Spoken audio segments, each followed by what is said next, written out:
कैसे गए आपके एग्जाम? कुछ बातें करना जरूरी है, बात करने से बात बनती है। तो आज हम जो टॉपिक पढ़ने वाले हैं, विरासत। सर क्या बात कर रहे हैं, क्या विरासत? बेटा, विरासत में सिर्फ घर, जमीन, जिम्मेदारियां नहीं मिलती, कुछ गुण भी मिलते हैं। और वही टॉपिक है कक्षा 10वीं का, हेरिडिटी या अनुवांशिकता, जिसे हम हिंदी में कहते हैं। तो आज का जो टॉपिक है हमारा अनुवांशिकता है, और अनुवांशिकता टॉपिक को पढ़कर हम हमारी चीजों को जानेंगे। कैसे कैरेक्टरिस्टिक्स एक पीढ़ी से दूसरी पीढ़ी में जाते हैं, ये हेरिडिटी बताता है।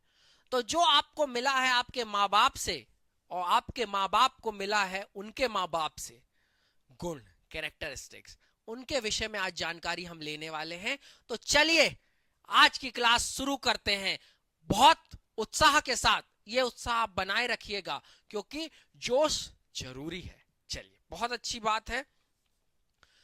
तो आज हम क्या क्या पढ़ने वाले हैं, पहले ये चीज है। देखिए क्या होता है, मैं आपको ये ऐसे टॉपिक कवर करके मैं धीरे धीरे मैं भी सीख रहा हूं, मतलब कि कैसे बच्चों को आसानी हो। अभी आप पहली बार पढ़ रहे हैं तो इसको पूरा देखिएगा बढ़िया आराम से। पर जब आपको कोई टॉपिक पे रिवीजन करना हो, तो इनमें से आपने देख लिया मैंने कौन कौन से टॉपिक कवर किए हैं, उस टॉपिक पे जाके देख सकते हो, मैं वो बना दूंगा, ठीक है। तो आज हम पढ़ेंगे सबसे पहले अनुवांशिकता क्या है। क्या पढ़ेंगे बेटा? सबसे पहले पढ़ेंगे हेरिडिटी क्या है, मतलब अनुवांशिकता क्या है, समझे? ठीक है। फिर पढ़ेंगे father of genetics, Mendel. Father of genetics कौन है? मेंडल। अच्छा, बेचारे जीते जी उनको मेंडल को फादर ऑफ जेनेटिक्स भी नहीं कहा गया, बाद में कहा गया, ठीक है। तो दूसरे नंबर पे हम पढ़ेंगे फादर ऑफ जेनेटिक्स, अनुवांशिकी के जनक कौन है? मेंडल है। कौन है बेटा? मेंडल है, याद रखिएगा। फिर उसके बाद सम इंपॉर्टेंट टर्म्स, कुछ महत्वपूर्ण शब्दावलियां, जैसे एलील, है ना, F1, जीन्स, क्रोमोसोम, ऐसे बहुत सारे चीजें हैं इस शब्दावलियां, इंपॉर्टेंट वर्ड्स, है ना। तो इस चैप्टर में जो इंपॉर्टेंट है उनको जानेंगे। फिर मेंडल ने क्या किया, प्रभाविता का नियम, अप्रभाविता का नियम, ये सारी चीजें जानेंगे, ये सारी चीजें इसमें जानेंगे। कलर इसलिए बदल दे रहा हूं। फिर लॉ ऑफ सेग्रीगेशन, यही मैंने प्रभुत्व मतलब प्रभाविता का, पृथक का, लॉ ऑफ सेग्रीगेशन। और स्वतंत्र अपघटन नहीं होगा बेटा, इसको अपव्यूहन लिख लो, अपव्यूहन का सिद्धांत, है ना, अपव्यूहन का सिद्धांत। फिर लक्षण कैसे व्यक्त होते हैं, और लिंग निर्धारण, कैसे ह्यूमन या फिर जो भी एनिमल्स होते हैं उसमें लिंग निर्धारण होता है, वो पढ़ेंगे। तो समझ में आई आज की क्लास में हम क्या क्या पढ़ने वाले हैं। वेरी गुड, तो शुरू करते हैं। चलिए, तो सबसे पहले कौन सा कलर लूं, कौन सा कलर लूं? तो मैं पीला ले लेता हूं। चलिए, तो वेरिएशन, ये वेरिएशन को उतार चढ़ाव की जगह लिख लीजिए विविधता, ठीक है। आप हिंदी मीडियम से हो, आप इंग्लिश मीडियम से हो, कोई दिक्कत नहीं है, आपको सीधा सीधा वेरिएशन पढ़ना है। पर वेरिएशन पढ़ने से पहले आपको एक चीज मुझे बतानी है। आपने खेत देखा है? ये खेत है, ये खेत है, इसमें ये फसल लगी हुई है, देखो ये फसल लगी हुई है मेरे छोटे भाई बहन, ये फसल लगी हुई है। और एक हो गए आप। आपका नाम क्या है? हाँ, आपका नाम, जो भी आपका नाम है आप लिख लीजिए। जैसे मेरा नाम है शुभम तिवारी। क्या नाम है मेरा? शुभम तिवारी, है ना। अब आप देखना, यहां पे भी प्रजनन हुआ है, यहां पे भी रिप्रोडक्शन हुआ है, यहां पर भी प्रजनन हुआ है, तभी ये एक से इतने सारे हुए। और यहां पर भी प्रजनन हुआ होगा, तभी मेरा जन्म हुआ है। और यहाँ मेरे भाई बहन भी होंगे जिनके जो जो नाम है, बहन, वो भी मैंने ये आपको बताया। ये हुआ अलैंगिक जनन। जब अलैंगिक जनन होता है तो आप कोई भी फसल देखेंगे लगभग समान होती है। क्या होती है बेटा? लगभग समान होती है। क्या होती है? लगभग समान होती है। मतलब जब अलैंगिक जनन होता है, मैंने आपको पिछली क्लास जब मैं रिप्रोडक्शन पढ़ा रहा था उसमें भी बताया था, जब अलैंगिक प्रजनन होता है तो विविधताएं कम होती हैं और लैंगिक जनन होता है, जैसे मेरे, आपके, मेरे भाई बहनों के, सबके दो हाथ, दो पैर, दो आंख, एक नाक, दो कान, बाल हैं, सारी चीजें हैं, पर हम सब अलग दिखते हैं, ये विविधता है। पर आप आम देख लो, लगभग सब बराबर दिखते हैं। आप गेहूं देख लो, खेत में गेहूं देखते होंगे, खेत है तो यहाँ गेहूं ले लेते हैं, चावल ले लेते हैं, लगभग सभी पौधे एक से दिखते हैं। तो यहाँ ये सिद्ध होता है कि जो लैंगिक जनन होता है उसमें विविधताएं ज्यादा होती हैं, अलैंगिक जनन में विविधताएं कम होती हैं। क्लियर है? तो ये बात मुझे आपको समझानी थी। तो यही लिखा हुआ है, जब हम मकई के खेत का निरीक्षण करते हैं तो हम पाते हैं कि अलग अलग पौधों में बहुत कम विविधताएं हैं, पर मनुष्यों सहित सभी जानवरों में जो लैंगिक रूप से प्रजनन करते हैं, हम व्यक्तियों के बीच स्पष्ट विभिन्नताएं देख पाते हैं, है ना? तो आपको एग्जाम्पल समझ में आया मेरे भाई बहन छोटे, कि हम सब एक होते हुए भी सब अलग अलग हैं, क्योंकि हमने ये पढ़ा है variation more in sexual and less in asexual reproduction. Asexual reproduction में वेरिएशन कम होती है, लेस होती है, और सेक्सुअल रिप्रोडक्शन में वेरिएशन ज्यादा होती है। मेरी बात क्लियर हो गई? वेरिएशन कैसे कम होती है, ज्यादा होती है, वो भी पिछले लेक्चर में मैंने बता दिया है। तो क्लियर है? अब आते हैं हेरिडिटी। हेरिडिटी क्या है कि माता पिता, देखो मदर, माता और पिता, क्या है? माता पिता के गुणों का बच्चे में आना, ये क्या कहलाता है? अनुवांशिकता। माँ से कुछ गुण आए, है ना, पिता से कुछ गुण आए, और इसी तरीके से आप में कैरेक्टरिस्टिक विरासत मिली आपको अपने माता पिता से, वही कहलाता है the transfer of characteristic from parents to offspring is known as heredity. माता पिता से संतान के गुणों का स्थानांतरण को अनुवांशिकता कहा जाता है। क्लियर है मेरे छोटे भाई बहन? कोई दिक्कत नहीं, कोई समस्या नहीं, बहुत आसानी से समझते चलिएगा। चलिए आगे चलते हैं। अब विरासत, ये आ गया, कुछ नहीं है, मैंने जो कहा कि वह प्रक्रिया जिसके माध्यम से अनुवांशिक गुण या फिर कैरेक्टरिस्टिक का ट्रांसफर होता है, उसी को इनहेरिटेंस या विरासत, या फिर यहां पर एक अच्छा शब्द कहेंगे अनुवांशिकता कहा जाता है। अनुवांशिकता कहा जाता है। इनहेरिटेंस को अनुवांशिकता कहना ज्यादा अच्छा है विरासत की जगह। याद रखिएगा, the process through which characteristic pass from one generation, एक पीढ़ी से दूसरी पीढ़ी, one generation to another generation is called inheritance. जब लक्षण एक पीढ़ी से दूसरी पीढ़ी में जाते हैं तो उन लक्षणों के जाने की प्रक्रिया को इनहेरिटेंस कहते हैं। मतलब ए प्लस बी, और ए के जो लक्षण थे, ए के जो लक्षण थे, कलर बदलता हूं, देखो ए के जो लक्षण थे, ये बी के जो लक्षण थे, ए बी में आ गए। और अच्छे से समझाऊं, देखो मैं और अच्छे से समझाता हूं। ए और ये रहा बी, ये रहा बी, और प्लस लगा देता हूं बीच में रेड से। अब क्या हुआ, जो ए बी बना, जो ए, सबसे पहले रुको आराम से, है ना, जो ए बी बना वो कैसे बनेगा? तो वो बनेगा ए, और ये बनेगा बेटा, ये बनेगा बी। ये जो ए बी बना, ये थोड़े से लक्षण इसके आए, थोड़े से लक्षण इसके आए, और ये जो लक्षण आए इधर से और इधर से, यही कहलाता है अनुवांशिकता या इनहेरिटेंस। क्लियर है? समझ गए? बहुत अच्छे से, वेरी गुड। चलो अब आगे चलते हैं। ये लक्षण कैरेक्टरिस्टिक्स होगा, गलत हो गया, कैरेक्टरिस्टिक्स कि लक्षण किसी जीव की विशिष्ट विशेषताएं जो दृश्यमान भौतिक रूप या जीव के शारीरिक पहलुओं में मौजूद होते हैं। मतलब जैसे क्या लिख दिया सर, क्या लिख दिया? देखो मेरी बात समझो, जैसे मेरी आंखें मेरी मम्मी के ऊपर गई हैं, आपकी आंखें आपके पापा मम्मी या अपने किसी दादा या दादी के ऊपर जाता होगा, क्योंकि प्रभावी अप्रभावी लक्षण अभी हम पढ़ेंगे। तो कुछ कैरेक्टरिस्टिक, जैसे मेरे बाल मेरे फादर के ऊपर गए हैं, है ना, तो ये सारी चीजें जो कैरेक्टरिस्टिक आप देख के, अरे इसके तो इसके पापा के ऊपर गया, इसके ऊपर मम्मी के ऊपर, तो जो आपको फिजिकोलॉजिकली दिख रहे हैं वो लक्षण हम जस्टिफाई कर सकते हैं। क्लियर है? अच्छा, लक्षण दो प्रकार के होते हैं। अब लक्षण क्या होते हैं? दो प्रकार के होते हैं। एक जो हमेशा से आ गया, जैसे आंख मेरी वैसी दिख रही। पर मान लो एग्जाम्पल के तौर पे मेरे पापा जिम जाते थे, जिम, जिम, है ना, मेरे पापा जिम जाते थे और उनकी बॉडी बहुत अच्छी थी, बॉडी बिल्डर थे। क्या मैं बॉडी बिल्डर पैदा हुआ? नहीं। ये लक्षण उन्होंने क्या किया, उपार्जित किया, एडेप्ट किया।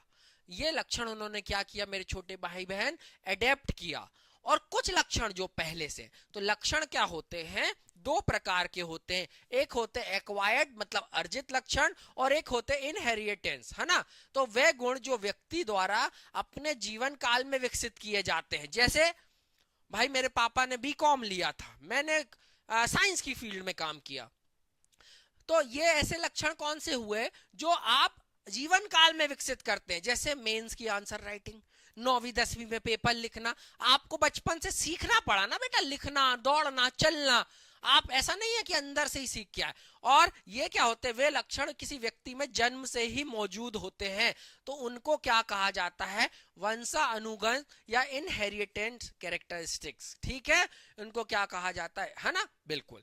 दूसरा, वे गैर प्रजनन संबंधी मुद्दों से परिवर्तन का परिणाम है।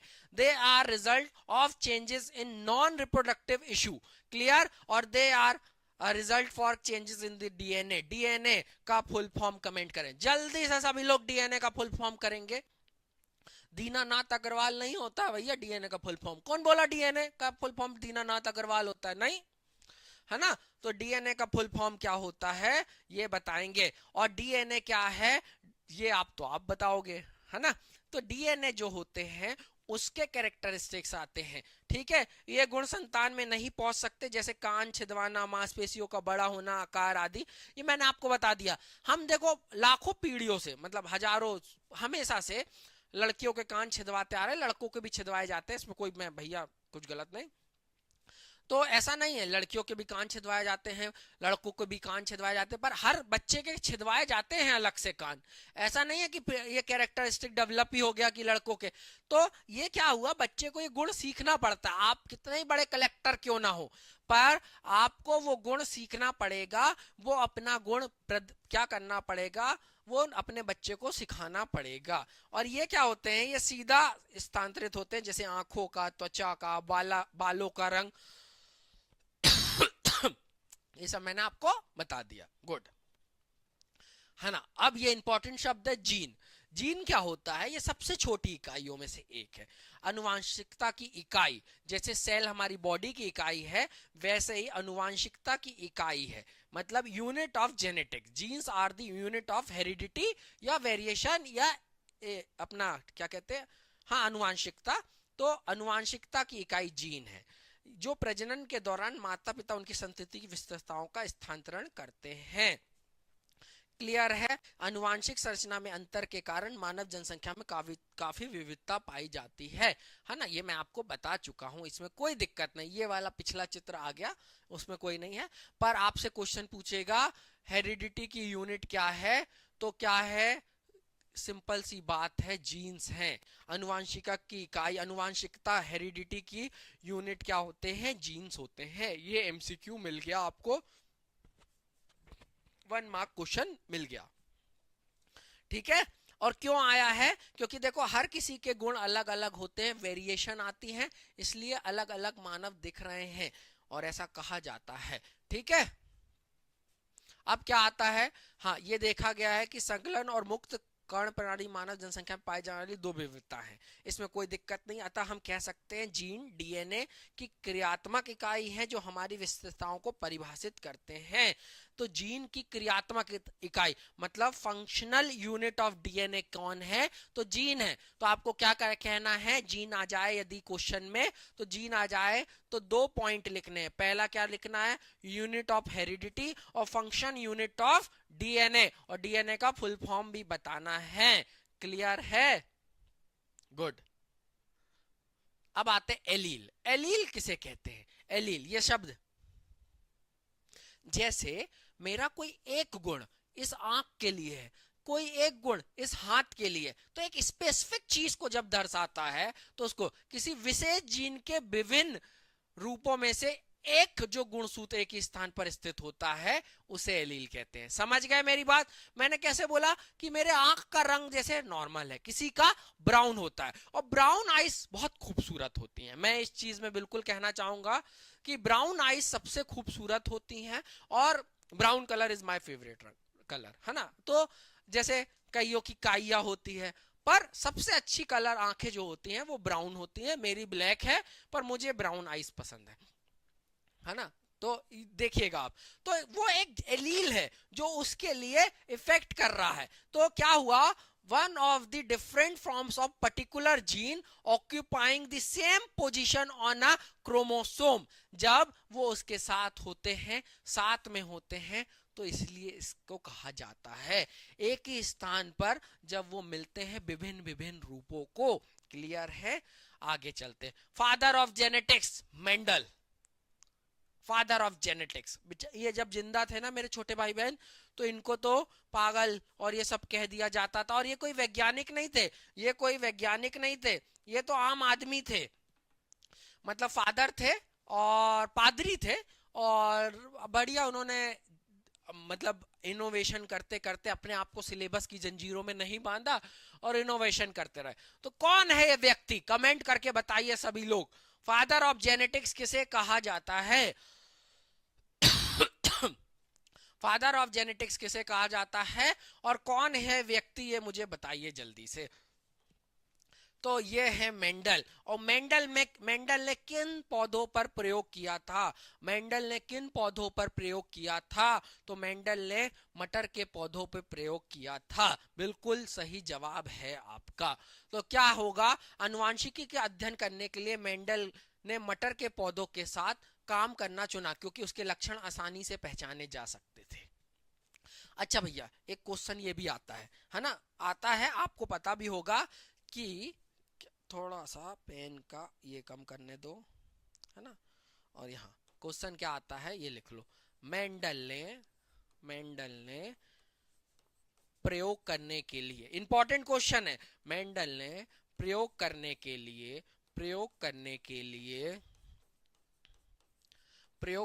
लिए मटर के पौधों को क्यों चुना? समझ गए?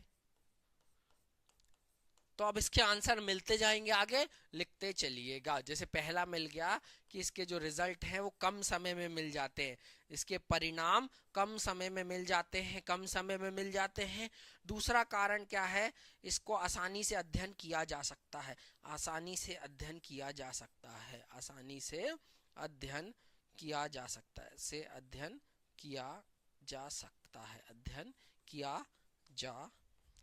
है, बेटा शेयर जरूर करना इस क्लास को, बहुत मेहनत से मैं पढ़ाता हूँ, है ना। शेयर करिएगा, किसी जरूरतमंद की मदद हो जाए। पेड क्लासेस में भी वही कंटेंट देता हूँ जो फ्री क्लासेस में देता हूँ, है ना। पेड क्लासेस का फायदा ये होता है, एक व्यवस्थित क्लास चलती है, आपका टाइम टेबल रहता है, हमारी मॉनिटरिंग रहती है, और आपका व्यवस्थित काम होता है।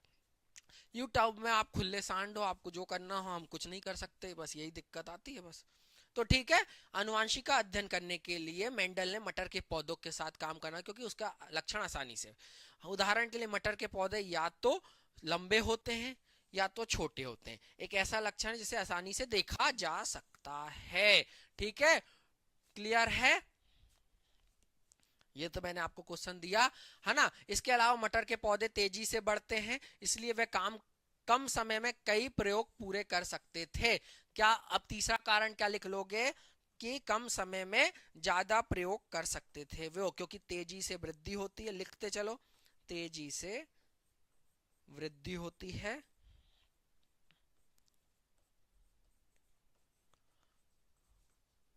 ना, तेजी से वृद्धि होती है।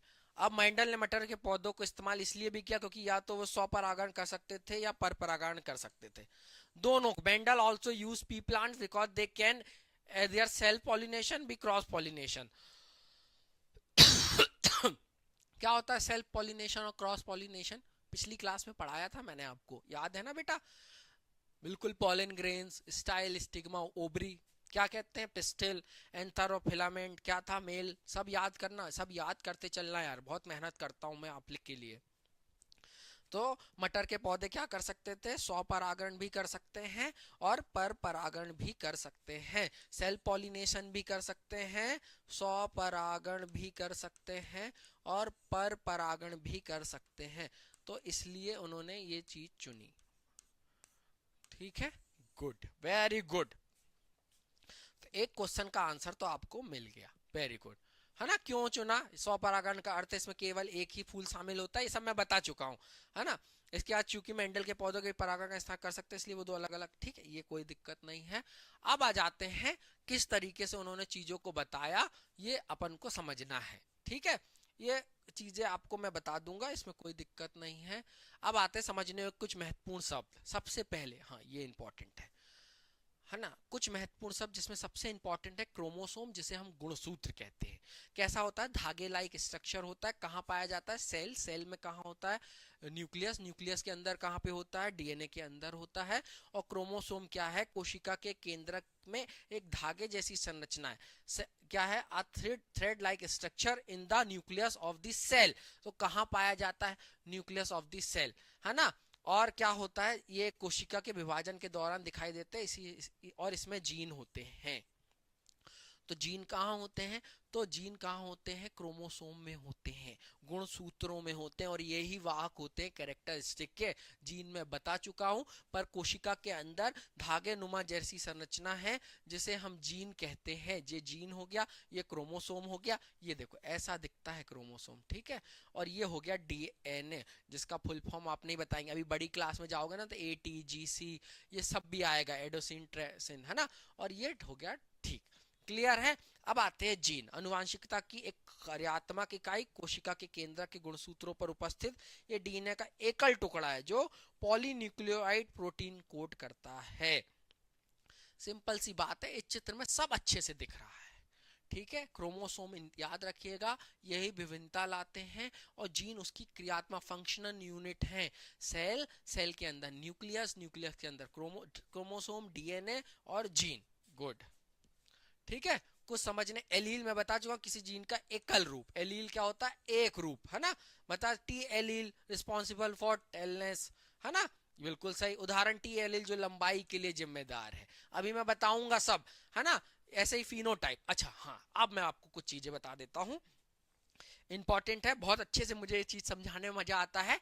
कुछ लक्षण अच्छे से समझना बेटा, कुछ लक्षण पौध, कुछ लक्षण जो बाहर दिखते हैं, बाहर, जो बाहर, अरे अरे, जो बाहर दिखते हैं, कुछ लक्षण जो बाहर दिखते हैं। ये पेन थोड़ा सा दिक्कत दे रहा है, मैं एक पेन लेके आया, है ना, एक मिनट रुकिएगा।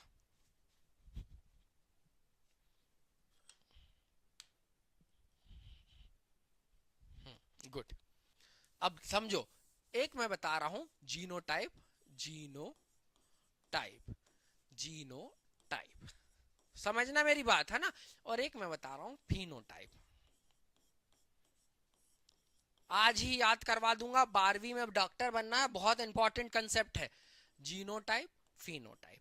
पिछली स्लाइड में हमने क्या पढ़ा, देखो इधर देखो, जीन कहाँ पाए जाते हैं, अंदर पाए जाते हैं। तो जीन कहाँ पाए जाते हैं, अंदर पाए जाते हैं, अंदर। तो जो अंदर के गुण बताए, जो अंदर के गुण बताए वो क्या होगा, जीनोटाइप। जीन्स कहां पाए जाते हैं, अंदर पाए जाते हैं, तो जो अंदर के गुण बताए वो जीनोटाइप। और फल कहां लगते हैं, पेड़ में नहीं, ऐसा ना बोल देना, पेड़ के बाहर साइड मिलते हैं, तो जो बाहर के गुण बताए, क्योंकि फल कहां लगते हैं, बाहर लगते हैं, तो जो बाहर के गुण बताए वो क्या हो गया, फिनोटाइप हो गया। क्या हो गया, फिनोटाइप हो गया। तो जो अंदर के गुण बताते हैं वो जीनोटाइप, क्योंकि जीन कहां पाए जाते हैं, अंदर पाए जाते हैं। और जो फल कहां लगते हैं, बाहर लगते हैं, तो जो बाहर के गुण बताए वो फिनोटाइप, याद रहेगा। तो जो अंदर के गुण, जैसे पौधा बाहर से कैसा दिख रहा है, फ्लावर गुलाबी, सफेद, लाल, तो अंदर के गुण। पर एक अप्रभाविता का नियम अभी हम पढ़ेंगे, प्रभाविता का नियम पढ़ेंगे, उसमें अप्रभावी लक्षण। तो अंदर से वो कुछ और हो सकता है, तो जब अंदर के गुण बताए जाते हैं तो उसको जीनोटाइप कहा जाता है। क्लियर है? फिनोटाइप क्या है?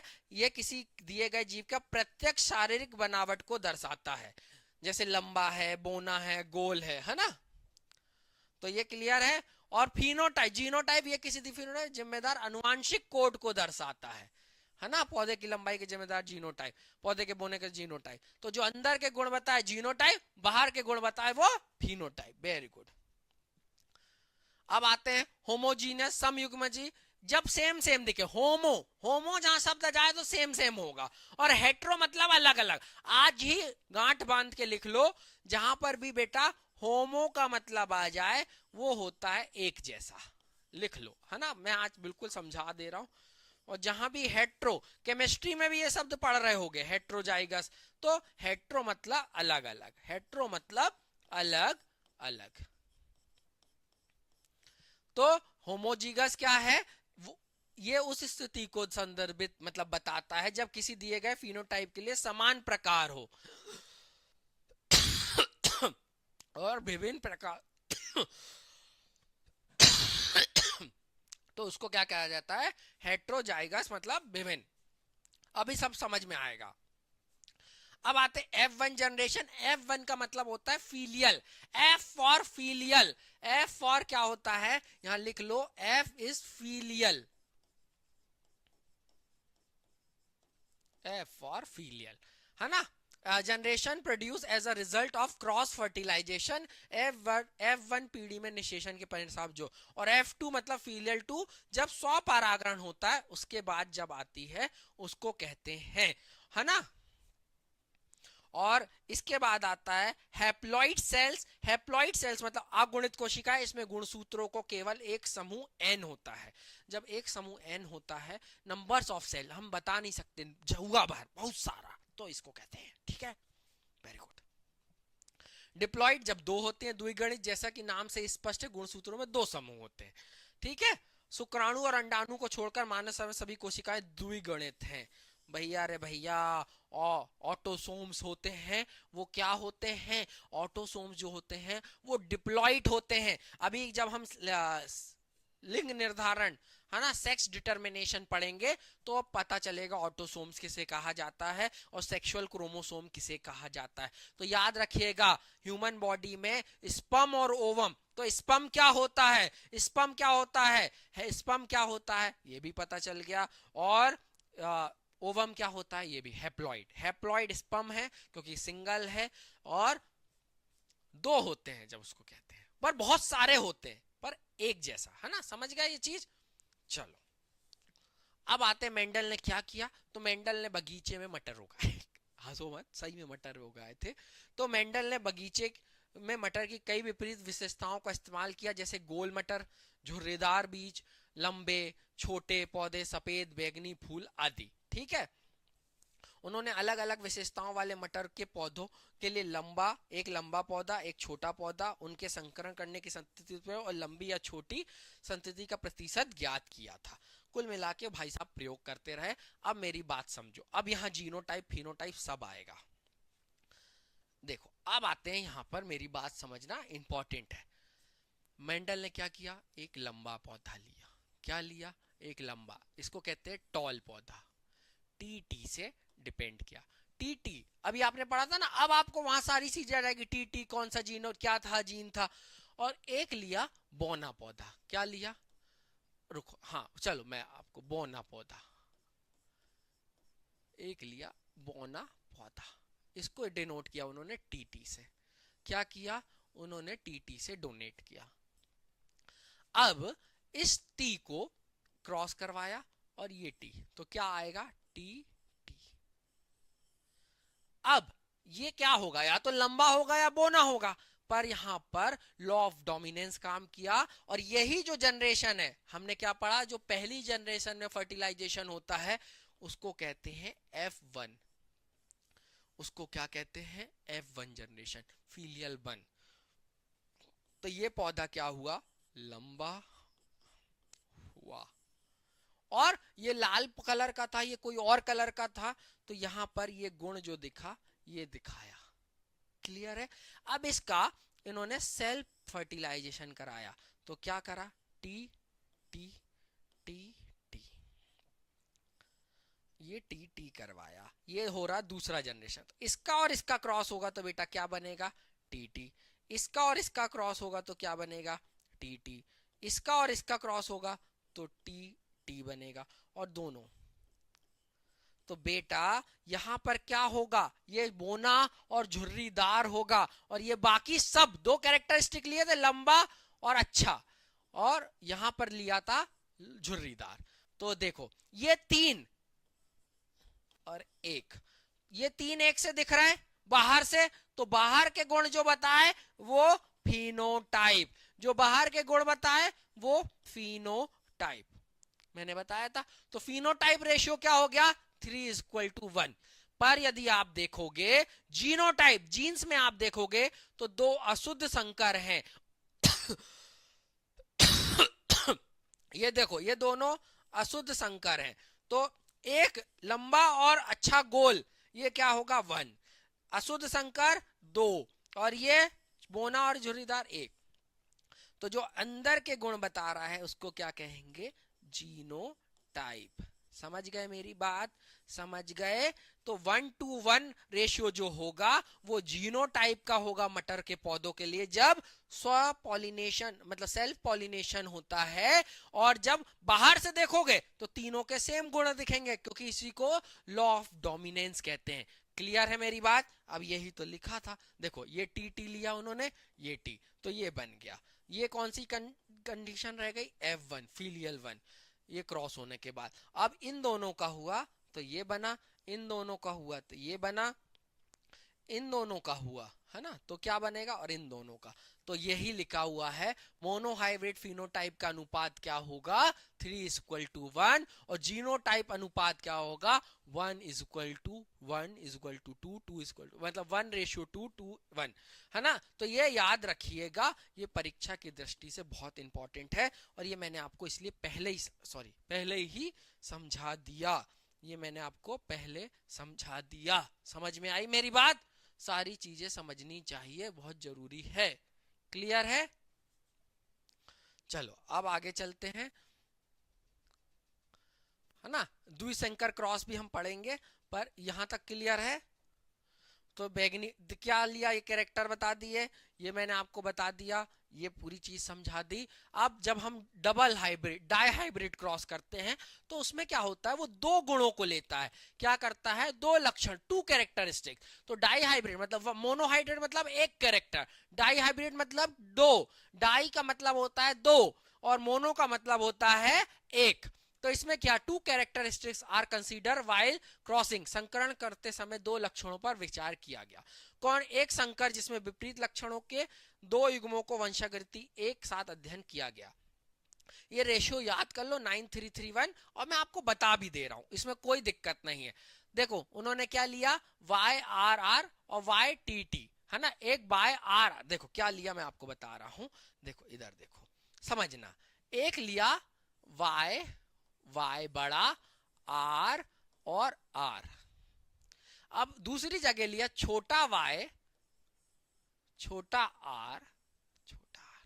अब इसका क्रॉस होगा, है ना, और इसका, तो ये क्या हुआ, y बना, छोटा y बना, बड़ा r बना, छोटा r बना, ये आ गया, ये आ गया।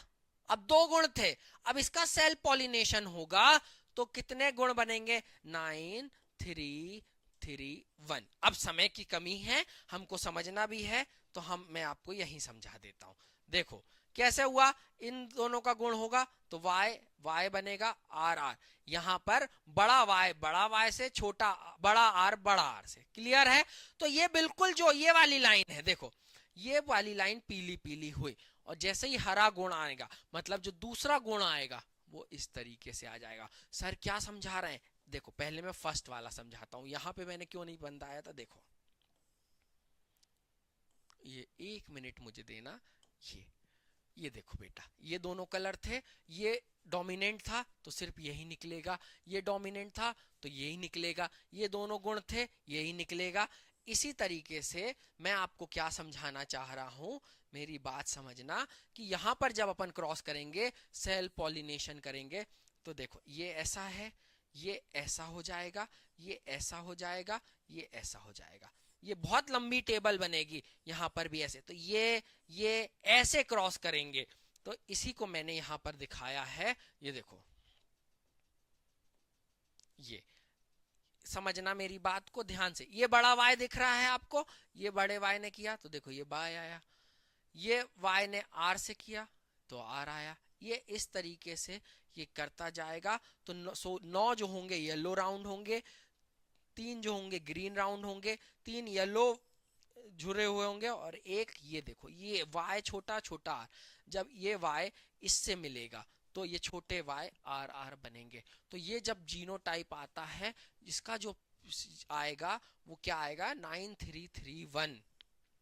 इसको याद रखिएगा, है ना, वन शॉट है इसलिए लेके आया हूं कि अच्छे से समझ में आ जाए, है ना, कोई दिक्कत वाली बात नहीं है, धीरे धीरे समझेंगे। समझ गए मेरी बात, है ना। ये 2 गुण लिए थे, देखो ये 2 गुण लिए थे, यहां से एक y लिया y और ये r लिया, तो ये y बड़ा भी आया, y यहां से एक छोटा भी आया, एक बड़ा r आया, एक छोटा r आया। अब ये y ये r ये r यहां पे भी लिखा जाएगा, और इनमें ऐसा क्रॉस होगा जो हमने दिखाया था। तो ये आएगा, ये होमवर्क है, ये बना के मुझे भेजो आप लोग। क्लियर है, गुड। अब आ जाते हैं law of dominance. Law of dominance में बता दिया हूं, जो F1 पीढ़ी में जो गुण दिखता है, F1 पीढ़ी में जो गुण दिखता है उसको कहा जाता है लॉ ऑफ डोमिनेंस। यहां पर जो गुण दिखा, प्रभाविता का नियम कहा जाएगा इसको। जो यहां पर गुण दिखता है वही प्रभाविता का नियम है। कुछ ऐसे एलील जो प्रभावी होते हैं और अप्रभावी एलील को ढक लेते हैं, इन्हीं को कहते हैं लॉ ऑफ डोमिनेंस, है ना। इस तरीके से वंशागुण का प्रथम नियम, इस नियम के अनुसार प्रत्येक लक्षण जीनों में एक युग्म द्वारा नियंत्रित होते हैं। यदि युग्म विषम योगी है तो सदैव एक दूसरे पर हावी रहेगा। दोनों गुण एक साथ नहीं दिखते हैं।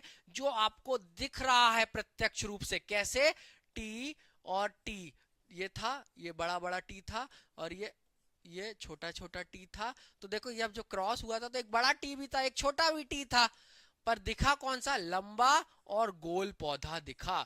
तो प्रभावी कौन हुआ, लंबा और गोल गुण हुआ। समझ गए। जब शुद्ध विपरीत लक्षण वाले जनक एक साथ संकरित होते हैं तो अगली पीढ़ी में केवल एक ही प्रकार के लक्षण प्रकट होते हैं। संकर संतान केवल प्रमुख लक्षण ही दिखाई देगा। क्लियर है, एक ही लक्षण दिखाई देगा जो मैंने आपसे बोला।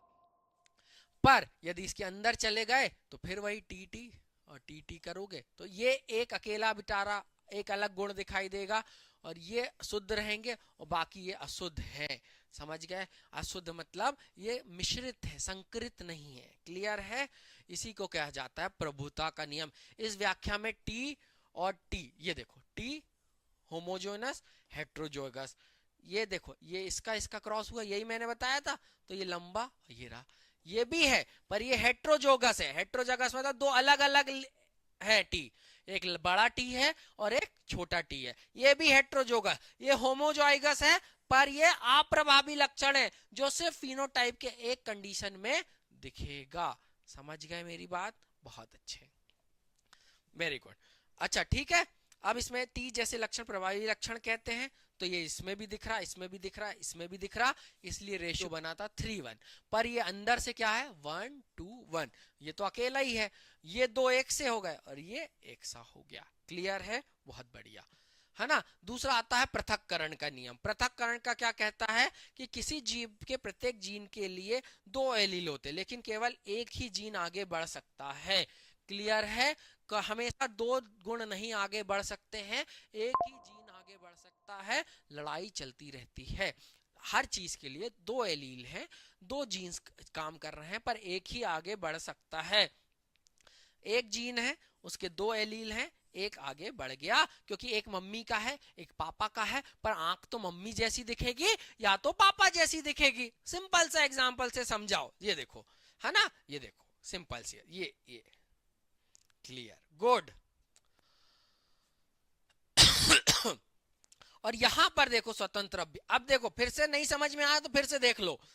ये देखो ये आर और आर का क्रॉस हुआ तो दो आर बन गए। ये बड़े वाई और बड़े वाई का क्रॉस हुआ, वाई वाई बन गए। सर किसी एक का भी समझा दूं?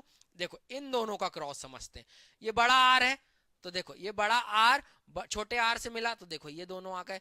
ये छोटा वाई बड़े वाई से मिला तो ये दोनों आ गए। सर इनमें से समझाइए, देखो इसमें और इसमें क्रॉस हो रहा है तो ये दो छोटे आर के बीच क्रॉस हुआ तो ये छोटे दो आर बने, और छोटे वाई तो ये बना। तो व्हाइट और रिंकल झुर्रीदार एकमात्र पौधा आएगा जो अलग गुण दिखाएगा, और ये ऐसे बड़े आर वाले हैं, पर बाकी जीनोटाइप और फिनोटाइप गुण अलग अलग है। आर फॉर राउंड, छोटा आर फॉर रिंकल मतलब झुर्रीदार, वाई फॉर येलो और छोटा वाई फॉर ग्रीन। समझ में आई मेरी बात? कैसे क्रॉस कराया जा रहा है, दोनों के बीच में क्रॉस कराना है। ठीक है, ये लिखा। दूसरे शब्दों में युग्मक निर्माण के दौरान लक्षणों का एक युग्म दूसरे युग्म से स्वतंत्र रूप से पृथक हो जाता है। इसमें लक्षणों के प्रत्येक युग्म का अभिव्यक्ति एक युग्म अपसर्ग। अरे मतलब कि देखो अलग अलग गुण दिख रहे हैं, सब में अलग अलग चीजें आ रही हैं। देखो ये बड़ा आर है क्योंकि देखो ये आर बड़ा था तो ये बड़ा आर, ये दोनों आर बन गए, और यहाँ बड़े छोटे थे तो बड़ा आर और छोटा वाई, ये तो एक अलग ही गुण मिल गया, ये अलग ही कैरेक्टरिस्टिक आ गया कि आर और छोटा वाई ऐसा भी है, बड़ा वाई और छोटा आर। ये देखो बड़ा वाई छोटा आर छोटा आर बड़ा वाई। तो ये सब क्या हुआ? सेल्फ पॉलिनेशन से हुआ। पीडीएफ डलेगी, अच्छे से देख लेना, समझ लेना। कोई नहीं समझ में आया तो कमेंट कर देना, है ना। पढ़ देता हूं, है ना, पढ़ ही दिया, ये चीजें क्लियर होती हैं। अब क्या लिखा? हम कह सकते हैं कि एक युग्मक का एक जीन के लिए प्राप्त एलील दूसरे जीन के लिए प्रभावित नहीं करता। We can say that allele of a gamete which is received from a one gene does not influence the allele received for another gene. Clear है?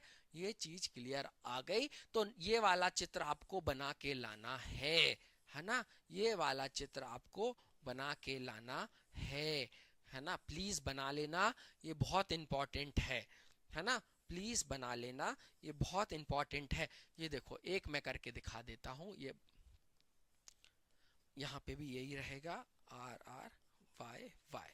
कैसा? ये देखो ये आर का क्रॉस इस छोटे आर से कराया तो आर आर आ गया, और ये है ना ये आर और इसका इससे कराया तो ये वाई वाई आ गया।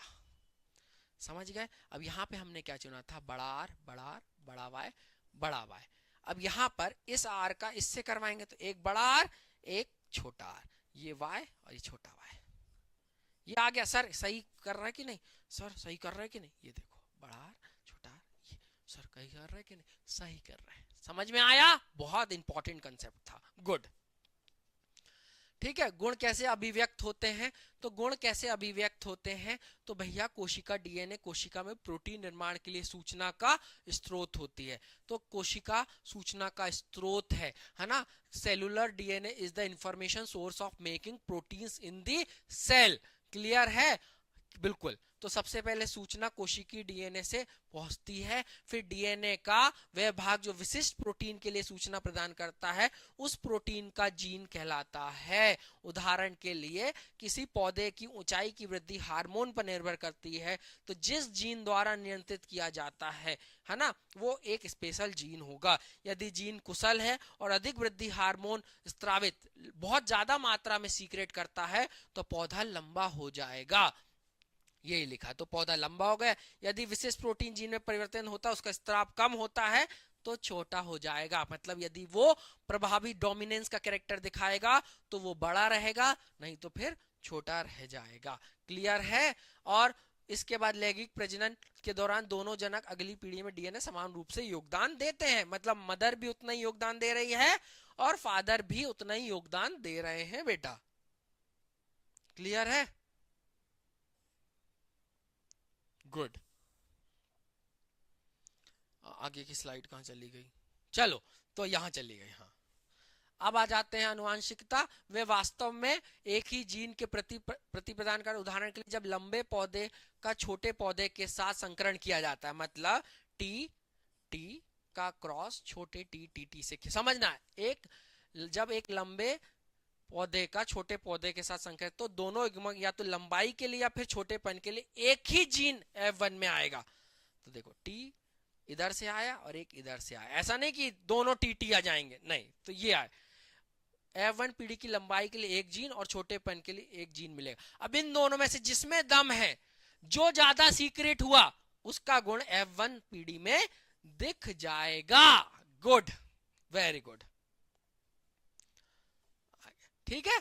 अब आते हैं लिंग निर्धारण। लिंग निर्धारण, सेक्स डिटर्मिनेशन, है ना। How is the sex of newborn individual determine, नवजात शिशु का लिंग निर्धारण कैसे किया जाता है। चलो तो अब इसको भी समझ लेते हैं, बहुत अच्छे से समझ लेते हैं। देखो टोटल क्रोमोसोम समझेंगे, सारी चीजें समझेंगे, सब बताऊंगा। सबसे पहले समझना, ये है मेल मतलब पुरुष या नर, ये है पुरुष। इसके पास होता है एक जीन X, एक जीन होता है Y, जिसे सेक्सुअल क्रोमोसोम कहते हैं, जो लिंग निर्धारण करता है। बाकी सभी ऑटोसोम्स होते हैं, वो कितने होते हैं 22 प्लस X। ये क्या है बेटा, ऑटोसोम्स है। क्या है, ऑटोसोम है, सब उसमें लिखा है पर ये समझने वाले। तो पुरुष के पास क्या होता है, एक X होता है, एक Y होता है, क्लियर है। अब आते हैं महिला, फीमेल, ये होती है फीमेल या महिला। इनके पास एक ही होता है XX। अब ये क्या है, हेट्रोजाइगस, ये क्या है, होमोजाइगस। सेम सेम है, याद रखो, सब रिवीजन हो रहा है। हेट्रो होमो, क्या इनके पास भी 22 है, बिल्कुल 22 है। ये जो गुण है, ये क्या, आंख, कान, नाक, गला, बाल, त्वचा का रंग निर्धारित कर रहे हैं, जो ऑटोसोम्स है। अब होगा क्रॉस, तो X, इधर से X आया, इधर से X आया, ये क्रॉस हुआ तो क्या बने, यदि इस X से इस X का क्रॉस हुआ तो क्या बनेगी, X और X में तो गर्ल बेबी बनता है, गर्ल बने। यदि पर इस Y से ये X मिला तो Y और X तो क्या बनेगा, बॉय बनेगा। क्या बनेगा, बॉय बनेगा। अब ये Y से ये X मिल गया तो भी बॉय बनेगा। तो 12वीं में ये चीज है, और 12वीं में ये क्वेश्चन पूछा गया था कि महिलाओं को दोषी ठहराया जाता है लिंग निर्धारण के लिए या बच्ची पैदा करने के लिए। पर अब तो हमारे समाज में जागरूकता आई है, पर बेटा लड़का होगा या लड़की होगा, उसका दोषी तो या फिर उसका डिसीजन तो पुरुष के हाथ में है, क्योंकि X या Y कौन सा जीन जा रहा है वो तो पुरुष के हाथ में है। तो समझ में आ गए। तो इस तरीके से लिंग निर्धारण होता है, सेक्स डिटर्मिनेशन होता है, क्लियर है, समझ में आई मेरी बात। वे प्रक्रिया जिसके द्वारा किसी व्यक्ति के लिंग निर्धारण होता है आनुवांशिक समय के आधार पर किया जाता है।